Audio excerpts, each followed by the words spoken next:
बोलिए भारत माता की, भारत माता की, भारत माता की। आज के इस जनसभा में मंच पर उपस्थित हमारे त्रिपुरा प्रदेश के मुख्यमंत्री सम्माननीय श्री मानिक शाह जी, हमारे यहां के कारबुक के प्रत्याशी श्री अश्विन त्रिपुरा जी, आगे आ जाए सर। हमारे प्रत्याशी सुश्री पाताल कन्या जमातिया जी, बहन आगे आ जाएं।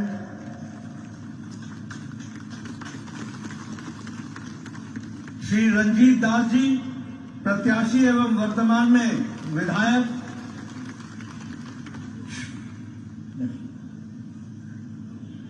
श्री अभिषेक देवराय जी जो प्रत्याशी हैं।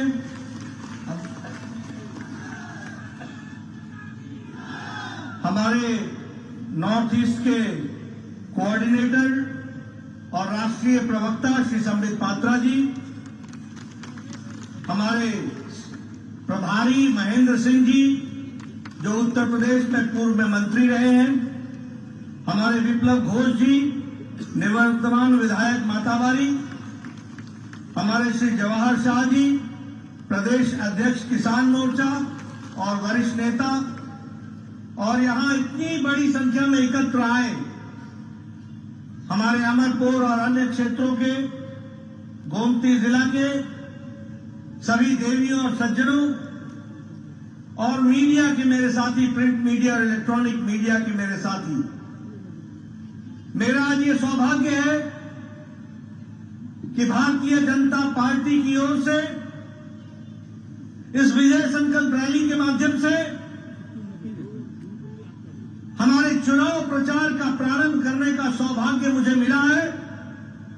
और आप सब लोगों ने जो इतनी बड़ी संख्या में आए हैं, वह स्पष्ट संदेश देते हैं कि त्रिपुरा की जनता ने तय कर लिया है, एक बार फिर भाजपा भाजपा भाजपा।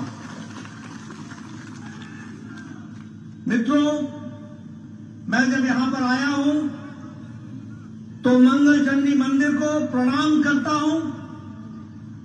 ये पुरातन मंदिर जो 15वीं शताब्दी में हमारे राजा अमर माणक्य देव बर्मन जी ने बनाया था, ऐसे पूज्य मंदिर को, मंगल चंडी मंदिर को मैं प्रणाम करता हूं और उनसे आशीर्वाद लेकर के अपनी बात को प्रारंभ करता हूं।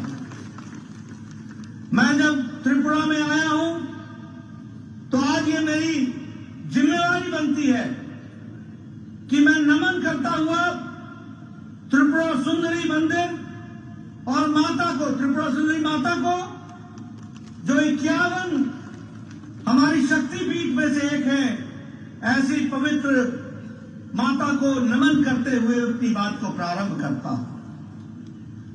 मुझे खुशी है कि अभी अभी पद्मश्री का अवार्ड हमारे श्री नरेंद्र चंद्र देव बर्मा जी को दिया गया और श्री विक्रम बहादुर जमातिया जी को दिया गया। त्रिपुरा की जनता की ओर से उनको मैं बधाई भी देता हूं, उनके परिवार के लोगों को बधाई देता हूं, और उनके द्वारा सामाजिक दृष्टि से जो कार्य किया गया, जो त्रिपुरा के लिए कार्य किया गया, उसके लिए भी मैं बधाई देता हूं और भारत सरकार को, प्रधानमंत्री जी को धन्यवाद देता हूं जिन्होंने इन विभूतियों को पद्मश्री से नवाजा और इनको जो स्थान प्रदान किया है उसके लिए भी मैं बधाई देता हूं। आज मुझे खुशी है कि जब हम 5 साल सरकार में रहने के पश्चात आपके बीच में आते हैं तो हम गौरव से कह सकते हैं, जिस बात को प्रधानमंत्री जी ने 5 साल पहले कहा था कि अगर भारत के दूसरे हिस्से विकास कर सकते हैं तो त्रिपुरा क्यों विकास नहीं कर सकता है। प्रधानमंत्री जी ने कहा था कि अगर विकास की एक लंबी छलांग देश लगा सकता है तो उसमें त्रिपुरा पीछे कैसे रह सकता है। त्रिपुरा को भी आगे आना पड़ेगा और त्रिपुरा ने 5 साल में अपने आप में साबित किया है। विप्लव देव ने और मानिक शाह जी ने यह साबित किया है कि आज ये त्रिपुरा पुराना त्रिपुरा नहीं है, ये नया आकांक्षाओं के साथ खड़ा त्रिपुरा है। मित्रों, ये डबल इंजन की सरकार ने आज त्रिपुरा की तकदीर और तस्वीर को बदल डाला है। आज बदला हुआ त्रिपुरा है। आज केंद्र की तरफ से अभी मानिक शाह जी कह रहे थे, मैं बंगाली में सुन रहा था, उन्होंने उनकी भाषा में वो कह रहे थे कि प्रधानमंत्री जी हमारे गार्जियन है। सही कहा इन्होंने, प्रधानमंत्री जी गार्जियन भी है और उनको नॉर्थ ईस्ट की त्रिपुरा की विशेष चिंता है और इसलिए उन्होंने विशेष रूप से इसको आशीर्वाद दिया है। आज जो आप लोगों का सपोर्ट मिल रहा है इस विजय संकल्प रैली के माध्यम से, वह स्पष्ट संदेश दे रहा है कि त्रिपुरा भारतीय जनता पार्टी के नेतृत्व में आगे बढ़ चला है। अब रुकने वाला नहीं है, बढ़ता ही रहेगा, आगे ही बढ़ेगा। इसके लिए मैं विशेष रूप से आपको धन्यवाद देना चाहता हूं। अभी 2 दिन पहले, 2 दिन नहीं, हमारे 1 तारीख को हमारी वित्त मंत्री निर्मला सीतारमण जी ने आपके सामने देश को बजट उसको हम लोगों के सामने रखा। हमें खुशी है कि ये अमृत काल का पहला बजट है। ये आकांक्षाओं से भरा हुआ बजट है। ये भारत को की नींव को मजबूती प्रदान करने वाला बजट है। ये आम आदमी की चिंता करने वाला बजट है। ये महिलाओं को शक्ति देने वाला बजट है। ये युवाओं की आकांक्षाओं को उड़ान देने की ताकत रखने वाला बजट है और यह विकसित भारत की ओर ले जाने वाला बजट है। इसलिए यह बजट त्रिपुरा के लिए भी आकांक्षाओं से भरा हुआ है, यह मैं जरूर कहना चाहता हूं। आज मुझे खुशी है कि इस बजट में 79,000 करोड़ रुपए सिर्फ प्रधानमंत्री आवास योजना के तहत रखे गए हैं। यह छोटी घटना नहीं है। 79,000 करोड़ रुपए का मतलब है कि आम गरीब व्यक्ति अब कच्चे मकान में नहीं रहेगा, उसको पक्के मकान में रहने की व्यवस्था की गई है। अगर हम देखें तो लगभग 15,000 करोड़ रुपए जनजातीय समूह के लिए खर्च होने वाला है। 15,000 करोड़ रुपए हमारे कमजोर जनजाति भाइयों के लिए खर्च होने वाला है। अगर हम देखें आदिवासी बच्चों के पढ़ाई के लिए 38,800 टीचरों की नियुक्ति की व्यवस्था है। किसी ने सुध नहीं ली कि हमारा आदिवासी गरीब बच्चा कैसे पढ़ेगा, कैसे उसकी व्यवस्था की जाएगी। लेकिन इस बजट में सिर्फ आदिवासी बच्चों की पढ़ाई के लिए 38,800 टीचर बहाल किए जाएंगे, इसकी व्यवस्था की गई। महिलाओं के सम्मान की मैं बात कर रहा था। यह महिला सम्मान बचत पत्र, इसके माध्यम से महिलाओं का सशक्तिकरण करने का भी प्रयास होगा। डिजिटल लाइब्रेरी के माध्यम से युवाओं को पढ़ने का अवसर मिलेगा और फिजिकल लाइब्रेरी के माध्यम से पंचायत स्तर तक और म्युनिसिपैलिटी स्तर तक भी व्यवस्था की जाएगी, ताकि कोई बच्चा जिसकी आकांक्षा पढ़ने की रही है उसको हम उड़ान दे सके, उसको हम आगे बढ़ा सके। इस तरीके की व्यवस्था की गई है। हमारे किसान भाइयों के लिए एग्रीकल्चरल क्रेडिट कार्ड की सब को भी मात्रा बढ़ा दी गई है। 18 लाख करोड़ से बढ़ा करके 20 लाख करोड़ कर दिया गया है।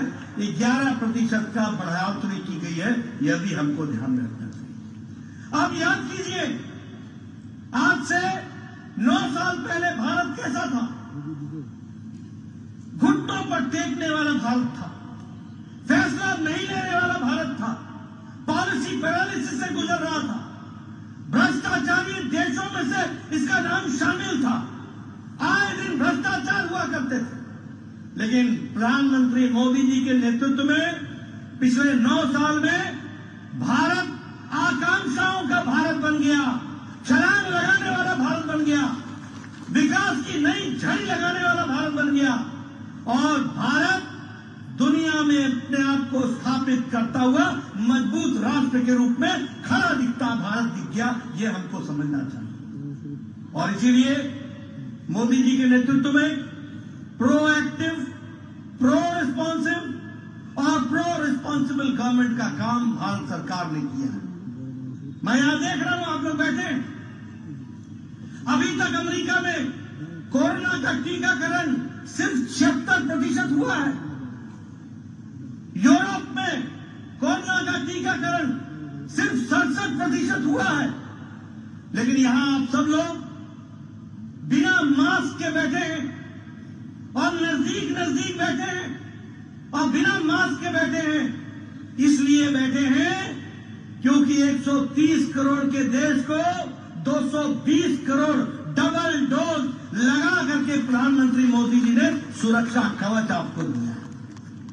यह है प्रोएक्टिव सरकार, यह है वो सरकार जो 9 महीने में एक नहीं 2-2 भारत में बनी हुई वैक्सीन तैयार करती है और एक एक भारतीयों को 100% वैक्सीनेशन करने का काम, दुनिया का सबसे बड़ा वैक्सीनेशन प्रोग्राम, टीकाकरण प्रोग्राम किया गया। जब हम प्रोएक्टिव सरकार बोलते हैं तो यूक्रेन में लड़ाई हुई, युद्ध हुआ, हमारे 32,000 बच्चे पढ़ने के लिए गए हुए थे। 32,000। कोई देश ने यह पहल नहीं की कि अपने बच्चों को वापस लाया जाए, लेकिन प्रधानमंत्री मोदी जी ने एक तरफ पुतिन से बात की, एक समय में ज़ेलेंस्की से बात की, युद्ध को रुकवाया और 32,000 बच्चों को सुरक्षित भारत पहुंचाया, इस तरीके की व्यवस्था की। इसलिए मित्रों, आज ये प्रोएक्टिव सरकार है, लोगों के प्रति समर्पित सरकार है और मुझे खुशी है। एक समय में प्रधानमंत्री स्वर्गीय राजीव गांधी कहते थे कि मैं 1 रुपया भेजता हूं और 85 पैसे पता नहीं किस हाथ में पंजे में फंस जाते थे, पता नहीं कहां चले जाते थे। आज प्रधानमंत्री मोदी जी ने 300 से ज्यादा स्कीमों का पैसा भारत के खजाने से सीधे आपके खाते में डालने का काम किया है, 300 से ज्यादा स्कीमों का। और आपको जानकर के आश्चर्य होगा कि 25 लाख करोड़ रुपए आपके खाते में ट्रांसफर हो चुका है। 25 लाख करोड़। यह बदलता भारत, यह बढ़ता भारत। आज मैं यहां पर आया हूं, आप लोगों को अंग्रेजों का जमाना याद होगा, 200 साल हमारे ऊपर राज किया, लेकिन आपको जानकर आज खुशी होगी कि मोदी जी के नेतृत्व में जो भारत 10वें नंबर की अर्थव्यवस्था थी, वह अब ब्रिटानिया को, ब्रिटिश को, अंग्रेजों को पछाड़ कर 5वें नंबर की अर्थव्यवस्था बन गई है। यह भी हमको याद रखना चाहिए। ऑटोमोबाइल की इंडस्ट्री में भारत 3रे नंबर पर खड़ा है, जापान को पछाड़ करके भारत ऑटोमोबाइल में खड़ा है। आपने सुना होगा, अगर गाड़ियों की बात होती थी तो जापानी गाड़ी की बात होती थी, डैटसन टोयोटा की बात होती थी। आज भारत में गाड़ियां बनने में जापान को पछाड़ करके हम 3रे नंबर पे खड़े हुए हैं और हमारे आगे चाइना और अमेरिका है, बाकी उसके बाद भारत खड़ा। अगर मैं बात करूं स्टील में, इस्पात में, तो भारत 4थे नंबर से छलांग लगा करके 2रे नंबर पर खड़ा हो गया। अगर हम बात करें दवाइयों में, तो गरीब की फार्मेसी भारत बन गई है दुनिया के लिए सबसे कारगर दवाई और सबसे सस्ती दवाई भारत दुनिया को दे रहा है। यह परिस्थिति आकर के खड़ी हुई है। इसलिए मित्रों, विकास की दृष्टि से एक नया आयाम लिखने का काम हुआ है। हमारे गांव के लोग यहां बैठे हैं। मैं आज आ रहा था, मैं देख रहा था कि गांव कितने दूर दराज के इलाके में है, लेकिन आपको जानकर खुशी होगी कि 2014 में प्रधानमंत्री ग्रामीण सड़क 3,81,000 किलोमीटर था और आज प्रधानमंत्री मोदी जी के नेतृत्व में 7 लाख किलोमीटर ग्रामीण सड़क बन गई है। और आपके त्रिपुरा में पिछले 5 साल में 4,700 किलोमीटर की सड़क बनी है। ये बदलता भारत, ये बदलता देश, इसको भी हमको समझने की आवश्यकता है। मैं यहां यह भी बताना चाहूंगा कि हमारे ट्राइबल भाइयों के लिए विकास की नई योजनाएं बनाई गई। 36,000 गांव जो ट्राइबल से बहुतायत में है, उनके विकास के लिए प्रधानमंत्री आदि आदर्श ग्राम योजना का योजना बना गई। 400 एकलव्य विद्यालय बनाए हैं, 400 एकलव्य विद्यालय, ताकि हमारे जनजातीय क्षेत्र के बच्चों की पढ़ाई की व्यवस्था हो सके। उसी तरीके से 3,000 से ज्यादा वनधन केंद्र के माध्यम से नए लाइवलीहुड, उनके जीवन के यापन की व्यवस्था की जा रही है। और सबसे बड़ी बात, जनजातियों के लिए गौरव का विषय है कि आज भारत के प्रथम नागरिक के रूप में महिला राष्ट्रपति महामहिम द्रौपदी मुर्मू आज भारत की राष्ट्रपति के रूप में विराजमान है। 70 साल में कभी किसी ने आदिवासी की चिंता नहीं की। आज मुझे खुशी है कि लगभग 8 मंत्री केंद्र में जनजातीय हैं। मुझे खुशी है कि हमारे मुख्यमंत्री जनजातीय रहे हैं। मुझे खुशी है कि 5 हमारे एनडीए के उसमें विभिन्न पदों पर हमारे जनजातीय मंत्री। और अगर हम ट्राइबल कम्युनिटी की बात करें तो बजट को जनजातीय क्षेत्र में 4 गुना बढ़ा दिया गया है, 4 गुना बढ़ा दिया है। मुझे खुशी है कि आपके यहां का स्कॉलरशिप बच्चों के लिए डबल कर दिया गया है, दुगना कर दिया गया है। मित्रों, ये इसका फायदा आपके बच्चों को मिलने वाला है और आपके माध्यम से, उनके बच्चों के माध्यम से भविष्य उज्जवल होने वाला है। यानी प्रधानमंत्री मोदी जी ने आज की चिंता नहीं की है, आज के साथ साथ आने वाले भविष्य की भी चिंता की है। इस बात को भी हमको याद रखना है। मित्रों, आज बदलता भारत है, बदलता त्रिपुरा है। जब मैं ये कहता हूं तो आप बताइए, बहनें मेरे को बताएंगी, आपको गैस का कनेक्शन मिला है कि नहीं मिला है? मिला है कि नहीं मिला है? बहनें बताइए, गैस का कनेक्शन मिला है कि नहीं मिला है? लगभग 11 करोड़ गैस का कनेक्शन दिया गया है। त्रिपुरा में 2,70,000 गैस का कनेक्शन दिया गया है और अमरपुर में 7,723 गैस का कनेक्शन दिया गया।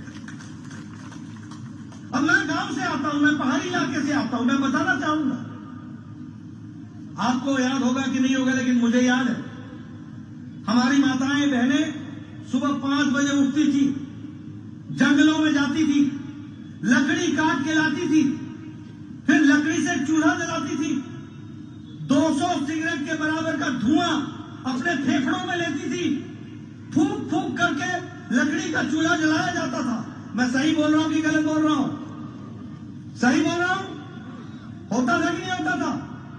आजकल बहनें टक से लाइटर जलाती हैं, 5 मिनट में चाय, आधे घंटे में भोजन, पतिदेव को खुश कर देती है और परिवार को आगे बढ़ाती है। फर्क पड़ा है कि नहीं पड़ा है? उसी तरीके से प्रधानमंत्री आवास योजना में, मैं प्रधानमंत्री आवास योजना की चर्चा कर रहा था, मानिका से जी से कर रहा था।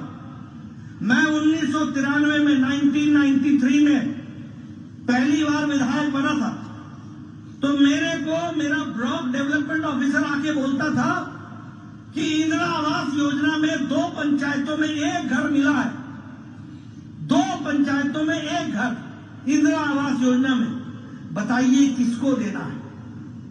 और मैं तकलीफ में पड़ जाता था कि इतने लोगों को देने की आवश्यकता है, 1 घर को मैं कैसे दूंगा, किस गरीब को दूंगा, कैसे बांटूंगा? आज मुझे खुशी है कि हमारे प्रधानमंत्री नरेंद्र मोदी जी हैं, जिन्होंने कहा है कोई गरीब कच्चे मकान में नहीं सोएगा, पक्के मकान में व्यवस्था की जाएगी। और 3,60,00,000 मकान बन चुके हैं और 79,79,000 करोड़ रुपए इस साल के बजट में डाला गया है। और आपको जानकर खुशी होगी कि मानिक शाह के नेतृत्व में 3,80,000 घर त्रिपुरा में बन चुके हैं और अमरपुर में 4,934 घर बन चुके हैं, पक्के मकान। ये परिवर्तन है। प्रधानमंत्री जल जीवन मिशन में हमारे 10 करोड़ घरों तक पानी पहुंचाने की व्यवस्था की जा रही है, जिसमें से 4,25,000 लोगों तक यहां पर त्रिपुरा में पहुंचाया जाएगा और जिसमें से 6,314 कनेक्शन अमरपुर में दिए गए हैं। ये भी हमको याद रखना चाहिए। मित्रों, मैं आपका रिकॉर्ड लेकर के आया हूं, मैं आपको बताने आया हूं, मैं अपना रिपोर्ट कार्ड लेके आया हूं। यहां अमरपुर विधानसभा में 6,314 हमारे जल जीवन मिशन में कनेक्शन दिए गए हैं। ये भी हमको याद रखना चाहिए। आयुष्मान भारत में 11 करोड़ परिवारों को 5 लाख रुपए का हेल्थ कवर दिया गया है। और मानिक शाह जी ने त्रिपुरा में 13 लाख आयुष्मान कार्ड बांटे हैं, यानी 13 लाख लोग परिवार इसका लाभ उठा सकेंगे। यह परिस्थिति आकर के खड़ी हुई है। प्रधानमंत्री गरीब कल्याण अन्न योजना, बताइए राशन मिल रहा है कि नहीं मिल रहा है? राशन मिल रहा है कि नहीं मिल रहा है? राशन मिल रहा है कि नहीं मिल रहा है? 80 करोड़ की जनता को 5 किलो गेहूं या 5 किलो चावल, 1 किलो दाल, मोदी राइस, मोदी वीट, ये पहुंचाने का काम हुआ है कि नहीं हुआ है? आज भारत की अति गरीबी 1% से कम आ गई है। यह भारत खड़ा हुआ है। हमको इसको समझना पड़ेगा कि किस तरीके से विकास के काम चल रहे हैं। और अगर मैं बात करूं स्वच्छ भारत की, तो लगभग 4,50,000 इज्जत घर त्रिपुरा में बनाए गए हैं। 4,50,000 ये बदलता।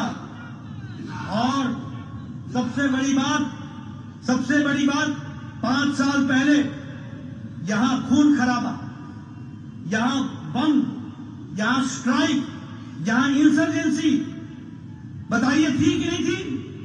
टेररिज्म था कि नहीं था? गोलियां चलती थी कि नहीं चलती थी? लॉ एंड ऑर्डर समाप्त था कि नहीं था? आपको जानकर खुशी होगी कि नेशनल लिबरेशन फ्रंट त्रिपुरा के साथ बाकायदा भारत सरकार के समझौते के माध्यम से एक एग्रीमेंट हुआ, जिसमें 88 इंसर्जेंट्स ने, उनके कानून ने सरेंडर किया और 44 वेपन्स वो भी सरेंडर किए गए। और आज त्रिपुरा शांतिमय त्रिपुरा हो गया, विकास युक्त त्रिपुरा हो गया। ये भी हमको याद रखना चाहिए।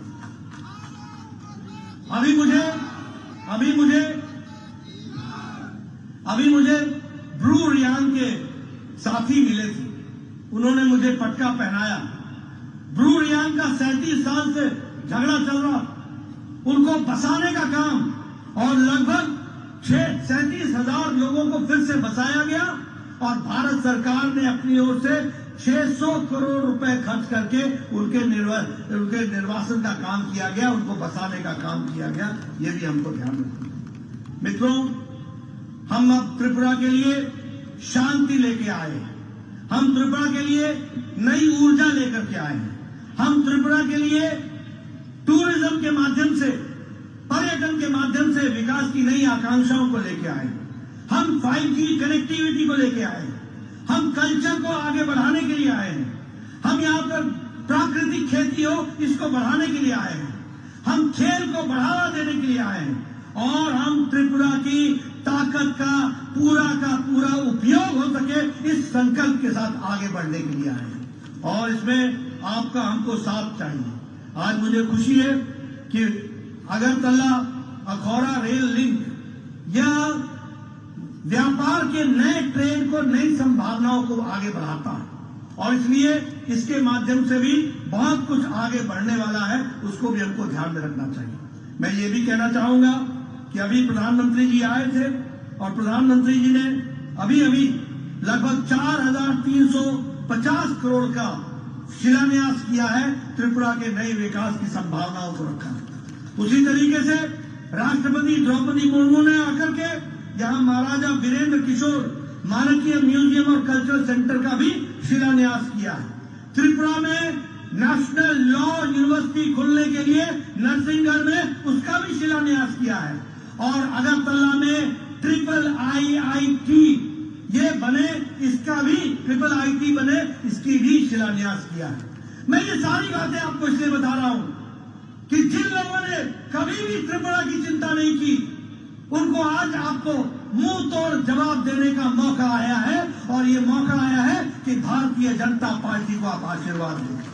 और इसीलिए विकास की दृष्टि से त्रिपुरा की सरकार ने बहुत बड़ा काम किया।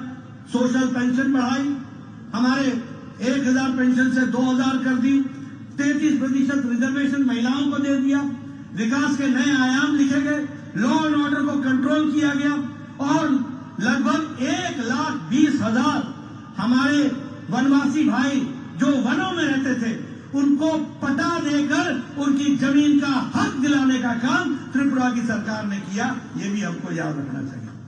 मैं आपका ज्यादा समय नहीं लेना चाहता हूं, आप बहुत देर से आए हुए, लेकिन मैं आपको बताना चाहता हूं सबसे पहली बात कि जो हमारे विरुद्ध में लड़ रहे हैं ये कौन लोग हैं? ये गठबंधन काहे का गठबंधन है? ये गठबंधन उनके अस्तित्व को बचाने का गठबंधन है।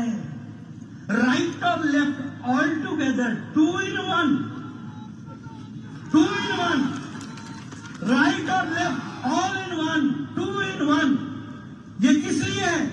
अपने अस्तित्व को बचाने के लिए। और हम किस लिए लड़ रहे हैं? हम लड़ रहे हैं त्रिपुरा को दुनिया में, देश में आगे बढ़ाने के लिए लड़ रहे हैं। इस बात को हमको समझना है। हमारी लड़ाई त्रिपुरा के युवाओं को, आकांक्षाओं को उड़ान देने की है। हमारी लड़ाई महिलाओं को सम्मान देने की है।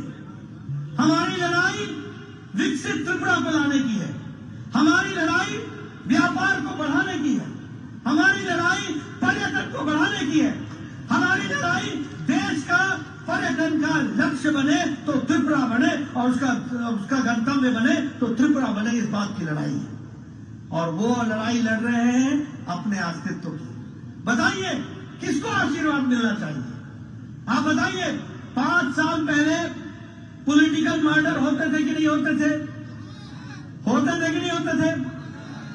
घरों में घुसकर ये लाल क्रांति करने वाले लोग घरों में घुसकर अपने राजनीतिक प्रतिद्वंदियों की जीवन लीला समाप्त करते थे कि नहीं करते थे? पुलिस मूक दर्शक रहती थी कि नहीं रहती थी? पुलिस कुछ नहीं करती थी। आज हम ये गौरव के साथ कह सकते हैं कि हमारे भारतीय जनता पार्टी का कार्यकर्ता सुरक्षित है, लेकिन हमारे विरोधी कार्यकर्ता भी, हमारे पार्टी के विरोधी कार्यकर्ताओं को भी प्रजातंत्र में आजादी है, उनकी रक्षा करना भी हमारा काम है और हमने करके दिया। यह है बदलता त्रिपुरा। आप बताइए कांग्रेस के जमाने में भ्रष्टाचार होता था कि नहीं? आप बताइए कम्युनिस्टों के जमाने में भ्रष्टाचार होता था कि नहीं? आप बताइए कांग्रेस के जमाने में अपने राजनीतिक प्रतिद्वंदियों के साथ मारपीट और उनकी जीवन लीला समाप्त करने का काम होता था कि नहीं? आप बताइए कांग्रेस पार्टी के लोग भारतीय जनता पार्टी और अपने विरोधियों के ऊपर अटैक करते थे कि नहीं करते थे? आप बताइए कांग्रेस पार्टी करप्शन करती थी कि नहीं करती थी? आप बताइए कांग्रेस पार्टी कमीशन लेती थी कि नहीं लेती थी? आप बताइए कांग्रेस पार्टी हमारे राशन में से भी चोरी करती थी कि नहीं करती थी? आप बताइए कांग्रेस पार्टी के लोग कमीशन लेते थे कि नहीं लेते थे? आज ये दोनों मिल गए हैं, दोनों। किस लिए? इसलिए क्योंकि भारतीय जनता पार्टी के विप्लव देव और मानिक शाह ने त्रिपुरा की जनता को त्रिपुरा का हक दिलाया है, ईमानदारी लाई है, बेईमानी समाप्त की है, ईमानदार सरकार स्थापित की है और गरीबों का हक मिला है। आप इस हक को बरकरार रखना चाहते हैं कि नहीं रखना चाहते हैं? आप इस हक को बरकरार रखना चाहते हैं कि नहीं चाहते हैं? आप वो लाल गुंडाशाही को बंद करना चाहते हैं कि नहीं चाहते हैं? आप भ्रष्टाचारियों को का काम समाप्त करना चाहते हैं कि नहीं करना चाहते हैं? अगर आप चाहते हैं तो इस चुनाव में अपनी इस उंगली से कमल का बटन दबाना, इनको काम देना और उनको आराम देना, इनको काम में लगाना, उनको घर बैठाना, ये आपका काम होगा और आप इस काम को करेंगे, मुझे पूरा विश्वास है। करेंगे ना? करेंगे? करेंगे? इधर से आवाज आ जाए, करेंगे? बोलिए भारत माता की, भारत माता की, भारत माता की। बहुत बहुत धन्यवाद।